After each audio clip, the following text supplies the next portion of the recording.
अम्मवा के लकड़ी गौआ के घियना आवा आवा सत्यनारायण बाबा मोरे अंगना। आवा आवा सत्यनारायण बाबा मोरे अंगना।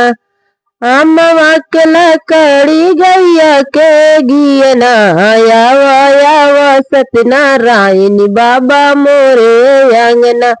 आवा आवा सत्यनारायण बाबा मोरे अंगना। हावना महा के सुनी शंकर जी आए।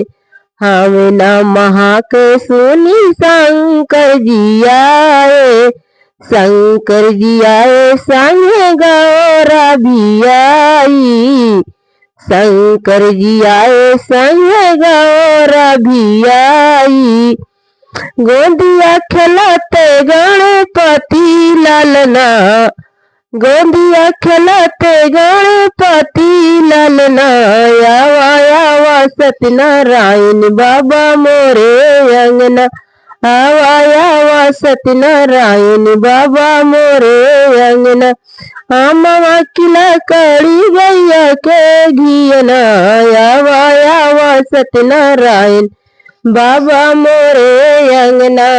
आवा आवा सत्यनारायण बाबा मोरे अंगना।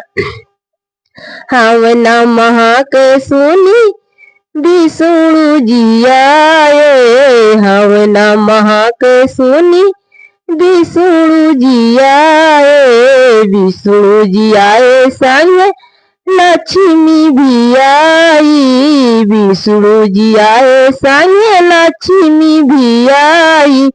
गोंदिया खेलते कृष्ण लालना। गोंदिया खेलते कृष्ण लालना। आवा आवा सत्यनारायण बाबा मोरे अंगना।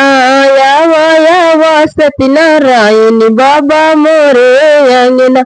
अम्मवा की लकड़ी गैया के घियना आवा आवा सत्यनारायण बाबा मोरे अंगना। आवा आवा सत्यनारायण बाबा मोरे अंगना। हावना महा के सुनी शंकर जी आए। हावना महा के सुनी रामा जी आए। रामा जी आए संग सीता भी आई। रामा भी आए संग सीता भी आई। गोंदिया खेलते न कुछ लालना। गोंदिया खेलते न कुछ लालना। आवा आवा सत्यनारायण बाबा मोरे अंगना। आवा आवा सत्यनारायण बाबा मोरे अंगना। अम्मवा की लकड़ी गैया के घियना आवा आवा सत्यनारायण बाबा मोरे अंगना। आवा आवा सत्यनारायण बाबा मोरे अंगना।